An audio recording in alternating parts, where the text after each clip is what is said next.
Good morning. Today's day 29. So I guess I'd have to do it this way 29. Um, it is February 1st and it's Saturday, which is today is my Friday. Yesterday I looked at the video and I don't know what the deal was, but when I recorded it, it looked fine. And then when I uploaded it, it gave me Tim the Toolman Taylor's neighbor face where I was just cut off from here. So I don't know what the deal is. So this time I tried to make it so that it's even more of me.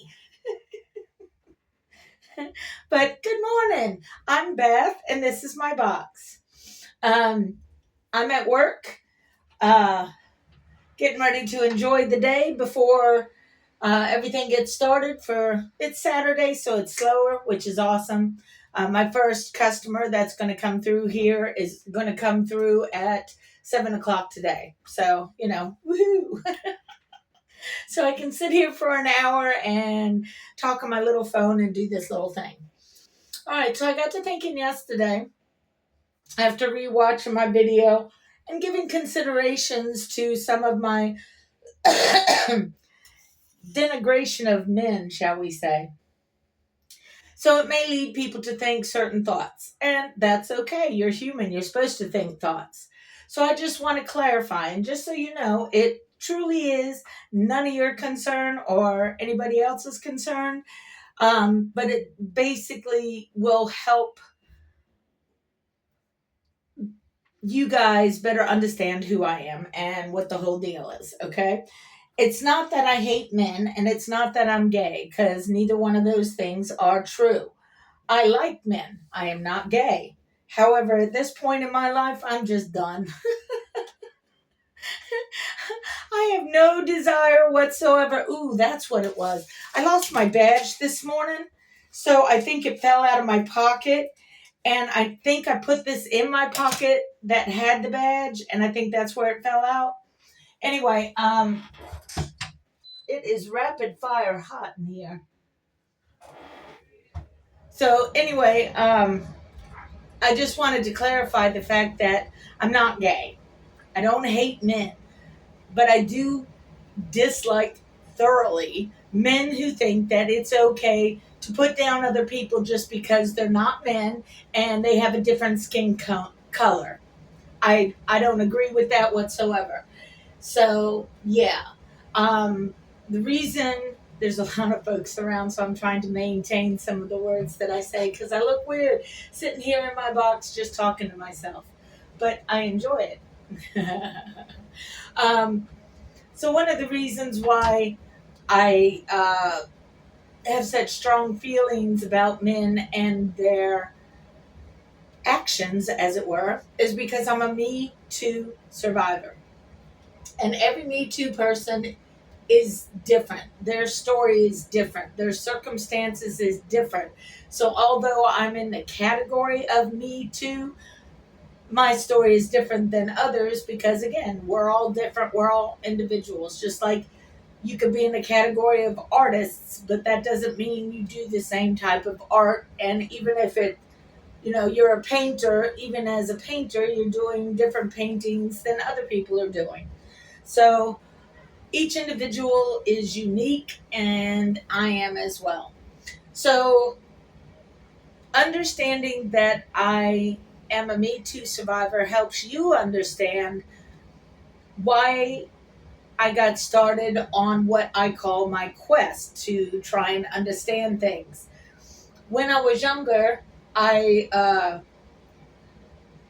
felt that I was different than other people. And now I'm older and I understand that a lot of people feel like they're different than other people. And in essence, we are all different from other people, which is beautiful, but it's also complicated. So, for the most part, I was just growing up and learning things. And when I made mistakes, I realized that I needed to not do that anymore. But I always had like a little scientific experiment with myself because I'm a Navy brat. Okay, and what happens when you're a Navy brat, or at least in my situation, is we moved basically every 4 years when I was a kid. And so like at one point I was at one place and I went by the name of Beth, and I did some mistakes, so I wanted to try and reinvent myself. So the next time we moved in the mountainous region of Virginia, and there I decided to call myself Elizabeth, I believe, or Liz. Or maybe it was just Liz and junior high school. Anyway, I changed my name around a lot to try and, because I read in a book somewhere that sometimes people will treat you not as an individual, but by their memory recall of a person named Beth, or a person named Joe, or a person named Karen. And the irony of everything with the Karens right now is just hysterically funny. I've had great Karens in my life, and I've had some that were very good at wielding the knife into my back. So there's been a part of me that has told me to stay the heck away from Karens. Not that all Karens are bad, because they're not. It's just that my experience with Karens have led me to really enjoy this whole, Karen moment that's happening. Just because of that one Karen. That one Karen made everything else bad for Karens, at least in my mind. But anyway, so part of my life growing up is that I knew that there was something different about me, just like everybody did, but I didn't realize that at the time. I just thought I was different than everybody. And in essence, I am, but blah, blah, blah. Let's keep rolling. So my Me Too experience is different than others.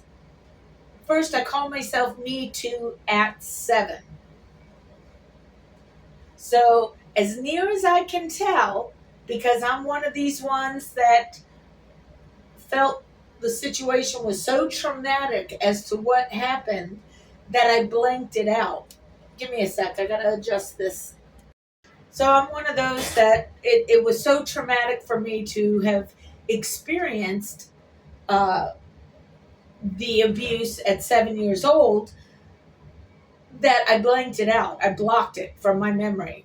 Okay, so because I thought there was something wrong with me, I looked in various ways in different books, and I think I was in junior high, and the psychology book said blondes have more fun, and I'm like, I don't know about that, but apparently nowadays everybody wants to be blonde, and it's really not all that. But okay, I'm more of a strawberry blonde when my hair is dry. Every morning you see me, it's still wet from taking a shower. So like right now, I can hold it and it's wet.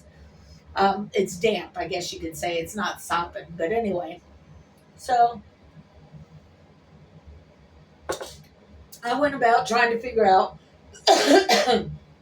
me and what does this all mean and why did this happen, and oh, poor pity me, but not really. You know what I mean? I just wanted to know so that I could not make mistakes again, or at least the same mistakes again, because that would prove I'm an idiot. So in my investigations, along with, blondes are supposed to have more fun in that psychology book. That's why I did the numerology on myself. Like, okay, maybe the answer I'm looking for is here. And kind of it was, and kind of it wasn't. So it's right on point for psychic things. That's why you can listen to psychics and they can phrase it so that it seems like it really does fit. Some of them are genuine psychics and can actually tap into the source and know things, because it's happened to me as well. So it's not that I discount it. It's just that not everyone is gifted. So yes, you can listen to the tarot readers and the so-called psychics and hear what they have to say, but use your own discernment to analyze, okay, well, what? Because it may or may not be in accordance to what reality is. And they're just trying to get your clicks. Yeah. So because I was abused at 7, I'm one of the ones that hasn't really discussed this with my family at all, because I think I broached the subject maybe once, maybe twice with close family members. And then in one case, it was almost like I insulted them by telling them of my tragedy. And that in itself is a tragedy. But, you can't force people to fully understand without knowing any of the details or background or blah, blah, blahs. So whatever. And the other one, I don't think I really said anything to at all. But if I did, there was total disbelief about it. Which, when you look at the book, The Courage to Heal, it says it's common. So if you are a person who is a Me Too survivor, and you try and talk to people in your family, be prepared that most of them are going to deny that it ever happened. Why? Because it's easier. It's like these people out here who want to deny the Holocaust. They would rather deny it than to admit that humans really can suck. They really can. What he did was atrociously awful. Just awful. So we cannot forget that, because if we forget that and brush it off like, oh, it didn't really happen, then we're going to repeat it. And then we're going to beat ourselves up again like, oh, why didn't we see it? Well, you didn't see it because you didn't want to see it. That's what that is. You don't want to face reality because it's easier. Anyway, so the Me Too part of me made it difficult because the guys that I ended up with here and there, because I never really had a steady boyfriend type thing. I've never been married. They were not the best choices. Even my son's father, it's a very Jerry Springer kind of story. I was wrong in that he was married at the time that I got with him. But apparently, I wasn't the only one that he was slopping around with. So he was doing me. He was doing his wife. He was doing the downstairs lady. He was doing the girl I introduced him to, which happened to be my best friend. So after everything got shuffled and shuffled and this, that, and the other, he divorced the first wife to end up with the second wife, who was my best friend at the time. So yeah, it's very Jerry Springer, man. And that's part of what's wrong with society right now, is everybody is living out their Jerry Springer dreams, which is pathetic, because the people who really enjoy Jerry Springer don't have the intellectual awareness that a lot of the people that were on that show were bought and paid for. They had to act a fool so that they could have more audiences like you to tune in to see the outrageousness of their behavior. And then you go thinking that that crap is real. It ain't real. So, yeah. So, in trying to discover who I am because of my Me Too experience, I looked through a wide variety of things. And like most people, I also turned to the Bible, but I couldn't understand the Bible. So I decided to think about the people that were around and alive at the time that the Bible was written. So not only did I look at things like the Torah, which is the first 5 books of the Bible, but I looked at the people that lived in the Jerusalem area. I looked at the people that lived in Greece and Rome and Syria and Egypt and Iraq and Iran and all of that before they became Iraq and Iran and all of that. So I looked at the culture that surrounded the supposed time frame of when the Bible was written. And this helped me understand some of what was in the Bible more so than what the preachers say. Preachers are real good at, squawking like a parrot to tell you what the words are when you can read the words yourself, but that doesn't mean you're going to have better understanding of it. In my mind, when I did all of the research of going back to all these different cultures, that helps to clarify some of the mindset of the individuals at that time that did that writing. Their mindset is a whole different bag of wax than what our mindset is. So you cannot put our type of mindset onto these old words and expect it to mean the same. You just can't. Because if you do, you're just fooling yourself. And like those preacher men out there, you're just twisting the words just to make $1 because, why not? Tammy Faye Baker did it. Oh my God, I still can't believe that people will still follow them even after the Tammy Faye Baker debacle. Ugh. Well, they vote for Dumpy too, so what are you going to do? Anyway, so because of looking into the Bible and such in depth, not the way the preachers do, because I had nobody telling me how I should look at the Bible. I just did it on my own because that's what I do. I don't want somebody else telling me. I want to look it up for myself and then come to my own conclusion, which is something that I believe most people should do.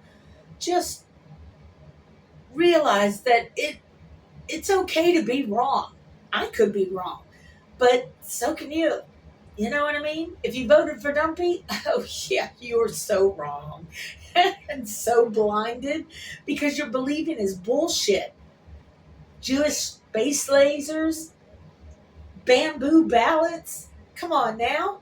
Y'all people are living in a fantasy that you're trying to make into reality, and it's going to fail because it's already fractured. And it's just going to take one little ding, and then it's all going to go and bye-bye. And I like that. That's what one of the tarot readers said is trust the process. And I have a tendency to be a little hyper vigilant, so trusting the process has not always been my strong suit.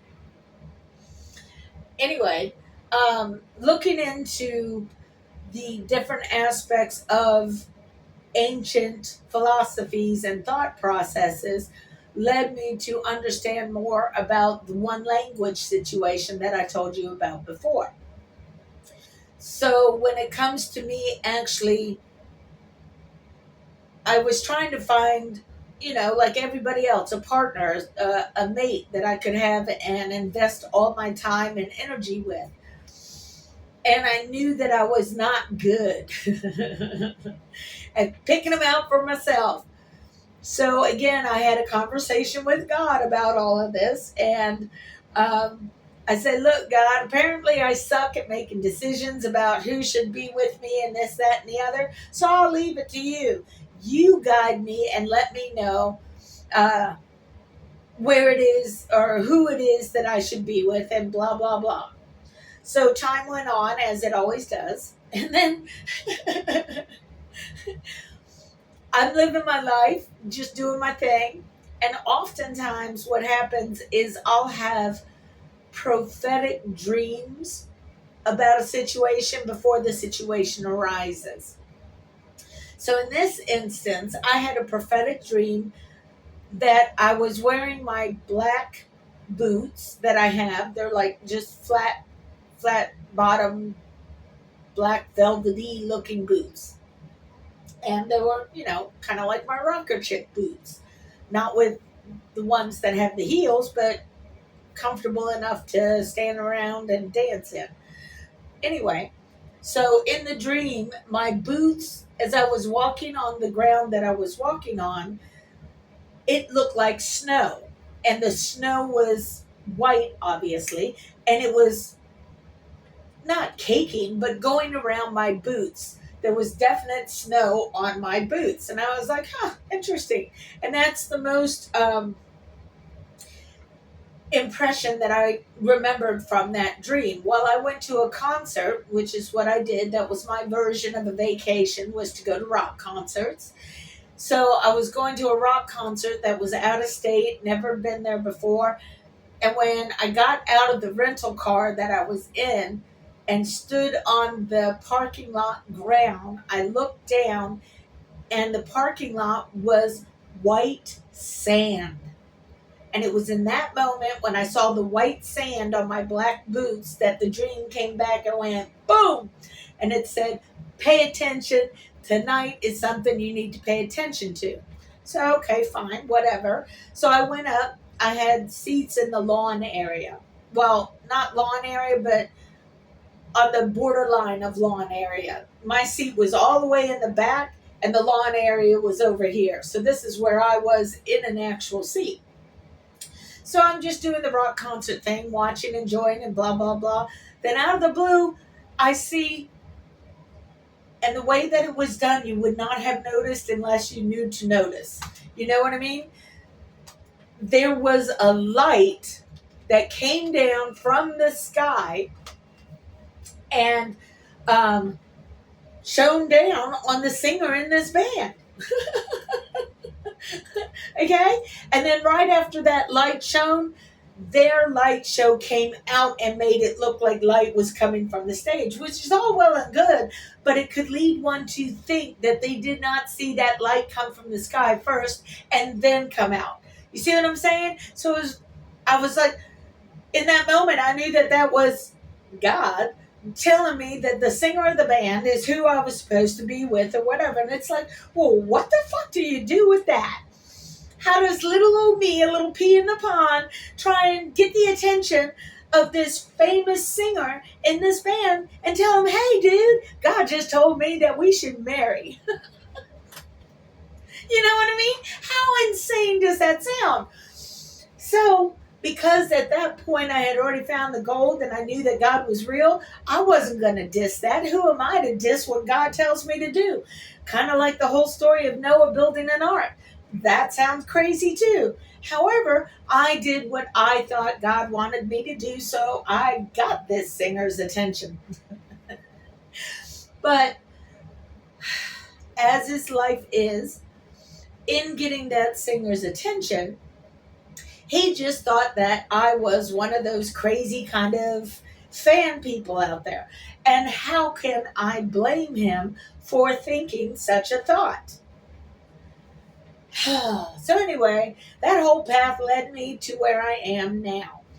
Needless to say, the singer has continued on with his life as he should. And that's the person and his friends that I gave those little bottles to that I told you about. A little good juju, a lucky piece, or, talisman, or whatever you want to call it. Those were the ones that I sent it to. Not only did I do that, but I also mailed them banana tree. Yes, I mailed them a banana tree. Who the hell does that? I like it. I think it's funny as hell, and it's one hell of a story to say. But anyway, so yes, I'm not gay. I don't hate men. I just hate men who are assholes. It's that simple. I hate men who are assholes, and it's usually the white man that is the asshole. Okay? But I am also almost 60 years old, and I have no desire to be with anybody right now because that's where I'm at right now. Tomorrow things may change. I don't know, but I'm comfortable with where I'm at now because I don't care very much about the other part of how other people choose their existence. Anyway, so with all that rambling, look at me. I went 23 minutes. Anyway, so I'm going to go ahead and cut it off here. But y'all have a great weekend. Today's my Friday. So yes, I'm going to enjoy the heck out of it. Again, I'm sorry for the whole recording, and that was a whole thing. At this point, it should come down to right before my chest, but we'll see what it wants to do when I start uploading it. Anyway, y'all take care of yourselves because that's all we got. Peace out.